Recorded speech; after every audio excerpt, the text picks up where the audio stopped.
todos, feliz Dia Mundial do Professor. Meu Ana muito feliz e muito saudável. Eu bem meu, porque é meu professor desde muito tempo. Bom dia. Bom dia. Está tudo bem? Graças a Deus. Saudações estrangeiras. Good morning. Good morning. How are you? I'm fine. Okay. Imagina o professor. Não está mais fine, está ok. ok. Professor, seja bem-vindo. Obrigado. Nossa temática. E hoje vamos falar sobre dois temas super importantes. Eu queria começar pelo último, mas vou começar pelo primeiro. E vamos falar sobre a situação política que só piora na África. E vamos falar exatamente de três países, que é o Mali, Níger e Burkina Faso. Eu vou começar com Burkina Faso, que teve uma tentativa de golpe de Estado, mas que o presidente logo chegou até os meios de comunicação social a negar então essa tentativa de golpe de Estado. Sim, nós na altura em que fazíamos referência sobre os golpes de Estado naquela região, e como eu destaque esses países do Mali, Níger e Burkina Faso, dizíamos que seria uma situação muito complicada, muito difícil de ser gerida, porque quando se chega ao poder por intermédio de um golpe de Estado, a sua manutenção, ou seja, manter o poder naquelas condições, é um exercício muito difícil. E qualquer estratégia de transição, tal como eles faziam referência, que podiam fazer a transição política de um modelo, aquele modelo que eles reclamam, do modelo ditatorial, do modelo muito fechado, que eles podiam fazer exatamente melhor. A resposta que nós demos na altura é que não seria possível, pelo menos nos nossos termos, nos dias atuais, porque regimes que chegam, ou indivíduos que chegam ao poder por intermédio do golpe de Estado, têm muita dificuldade de se manter. Vamos assistindo, ou a história nos mostrou um ou outro caso em que a transição funcionou. Somos a história das revoluções. Nós vimos que países, por exemplo, como Portugal, também tiveram revoluções importantes, em que regimes ditatoriais como aquele de Salazar, eles caíram por terra, e depois surgiram modelos que hoje eles apreciam, pelo menos do ponto de vista democrático. Em África, talvez um outro caso, mas tem alguma dificuldade de dizer aqui de forma objetiva. Agora, o que nós assistimos a nível desses países é um caos total.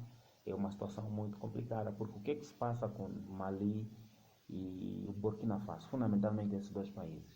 Para além daquele sistema que eles deitaram por terra, fazendo referência de que o Presidente da República e a sua entourage não estavam a ser suficientemente competentes no sentido de gerirem um Estado nos termos em que se defende, existem outras facções. Por exemplo, no Mali, há lá os jihadistas tuaregs, que lutam quase todos os dias no sentido de terem um país sob o seu controle. Só para ter uma precisão, cerca de 70% do país não está nas mãos de quem governa. Mas isso não é uma questão de hoje, é uma questão de ontem, de anteontem. Quem faz ou fez o golpe de Estado na República do Mali não fez o golpe de Estado no sentido de ter o controle do status total, ou seja, do país na sua totalidade. E isto não corresponde. Então o que é que acontece? Para além das ameaças daquela nata que eles conseguiram tirar, depois tem aquelas que são quase tradicionais ou permanentes, que vão controlando o país nas diferentes regiões e com influências muito grandes.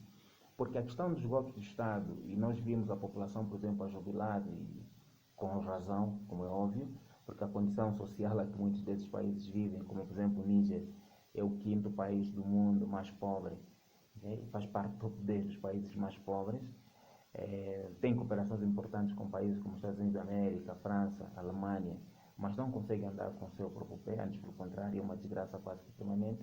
Agora, o que é que vai acontecendo com a população? Quando percebe que há um novo líder, uma nova liderança, a tendência é jubilar, mas esse júbilo é sempre naquela perspectiva de que quem chegou provavelmente vai fazer melhor do que aquele que estava... Mas dos Estados que já sofreram golpe de Estado, viu-se melhorias? Não, as melhorias aqui devem ser avaliadas do ponto de vista que eles são os resultados em termos comparativos.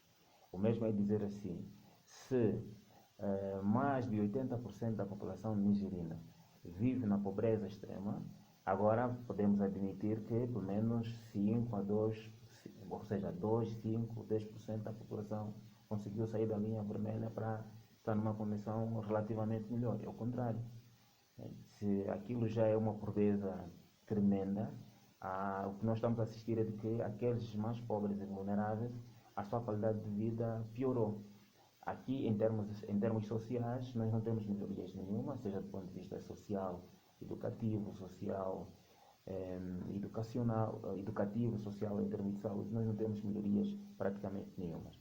E o grande problema em relação a esses golpes de Estado, eles estão a ser feitos na perspectiva revolucionária. Ou seja, eles chegam e entendem que têm que mudar tudo e todos. Todos aqueles valores que eram seguidos ou utilizados pelo grupo que eles preferiram tirar, eles estão a ignorar. Por exemplo, em termos da moeda, o dinheiro. Aqueles países, por sinal, até usam o franco CFA, porque também é uma ruptura com a ex-potência colonial, de que esse franco CFA não deve ser utilizado. E a questão que se coloca hoje é, quando é que esse grupo vai fazer uma moeda e vai ter uma estabilidade que seja suficiente ou consistente para garantir o funcionamento do Estado? Nós sabemos que a maior parte dos nossos Estados africanos nem sequer fabricam dinheiro, é preciso encomendar esses valores para depois colocar à disposição, colocá-los no mercado financeiro para serem utilizados como moeda de troca disso e daquilo. Não existe absolutamente nada. E o mais agravante é que a maior parte desses países vivem de apoios externos, seja apoio na perspectiva de financiamento ou mesmo na perspectiva de doação. Em termos, por exemplo, de investimento, as poucas empresas estavam a funcionar a nível desses países, nenhuma delas, poucas empresas, aqui seja elas estrangeiras ou nacionais, boa parte delas ficaram fechadas. Porque na altura em que se começou a se cogitar que eventualmente haveria o golpe, ou mesmo na altura em que se deu o golpe de Estado, muitos empresários, aqueles com alguma potencialidade, decidiram retirar o seu capital, transferindo para outras regiões próximo daqueles estados, ou mesmo, se quisermos, para os países de origem. Então a situação é grave, a situação é a todos os níveis complicada. Por isso é que uma das causas do contragolpe, este que devia acontecer agora na República de Burkina Faso, as causas podem ser vistas como as expectativas imediatas, muita emoção. Nós, por exemplo, vimos a maior parte dos Estados africanos, quando atingiram as independências, os indivíduos que chegaram lá no poder jubilaram bastante, que era normal, mas esqueceram-se que governar é ciência. Governar é um exercício extremamente difícil. Governar é bonito ver o outro ou os outros. E nos nossos modelos em que não se seguem preceitos técnicos ou científicos, torna-se cada vez mais difícil ainda. Por isso é que a maior parte dos Estados, tudo bem que alcançaram as independências, mas eles vão se afundando dia após dia, porque não existem progressos, não há desenvolvimento no sentido literal e até no sentido pelo menos sustentável. Então está ali, encarar o poder como algo muito simples, que seria possível encontrar aí os caminhos mais adequados. Existem vantagens e desvantagens no golpe de Estado? Nós podíamos considerar o golpe de Estado como mau ou bom?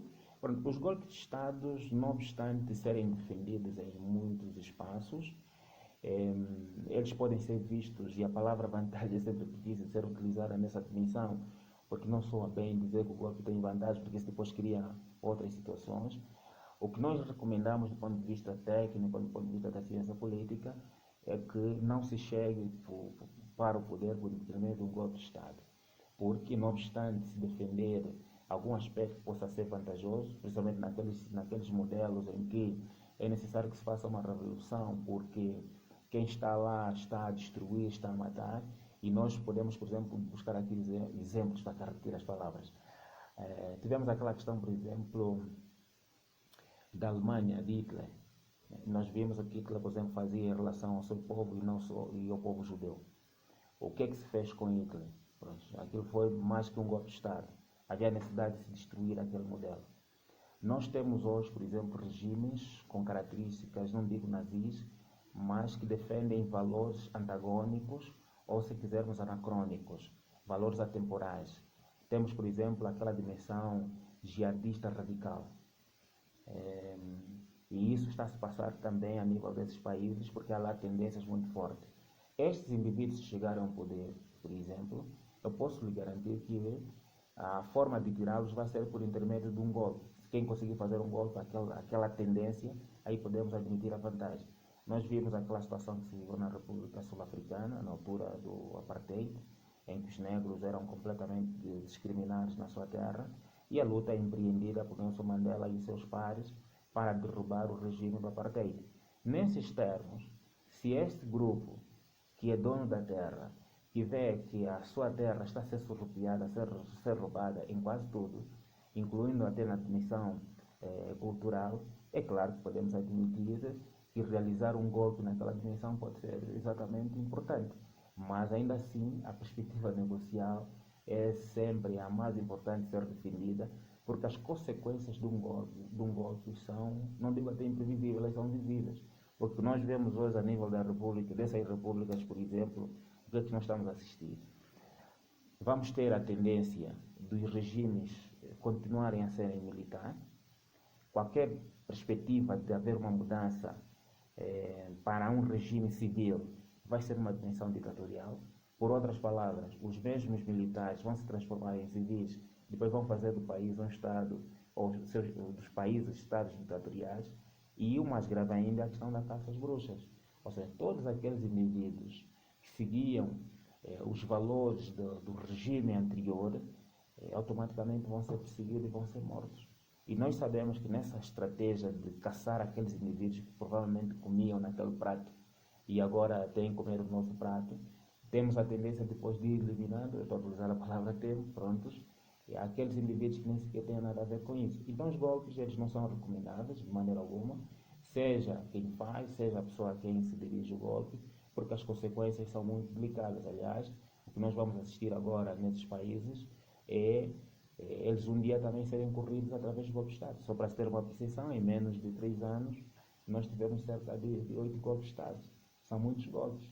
Menos golpes que foram acontecendo nos anos 60, anos 70, anos 80, são golpes que os indivíduos que fizeram golpe defendiam de que podiam levar valores positivos, democratizar os Estados. Infelizmente, não conheço nenhum país africano em que o seu líder tenha chegado por intermédio do golpe de Estado e ele conseguiu democratizar o Estado. Nós temos exemplos muito visíveis e atuais. Temos o caso, por exemplo, do presidente da Guiné Equatorial, Obiang, que chegou ao poder por intermédio do golpe de Estado. Ele, na altura, dizia que só precisava de 2 anos para fazer a transição daquele sistema mais fechado para um sistema mais aberto, e está agora há 42 anos no poder. Temos a questão, por exemplo, do presidente da República do Congo-Brazzaville, Sassou Nguesso, também fez um golpe de Estado, e também dizia que só precisava de alguns mesitos para a transição, e está há mais, sei lá, de 10 ou 15 anos. Temos a questão, por exemplo, do presidente Yoweri Museveni, do Uganda, fez a mesma coisa. O famoso Gaddafi, na altura em que fez o golpe de Estado, dizia a mesma coisa. E temos aqui N exemplos. Parece um ciclo vicioso e parece que vai se repetir, porque se fez o golpe.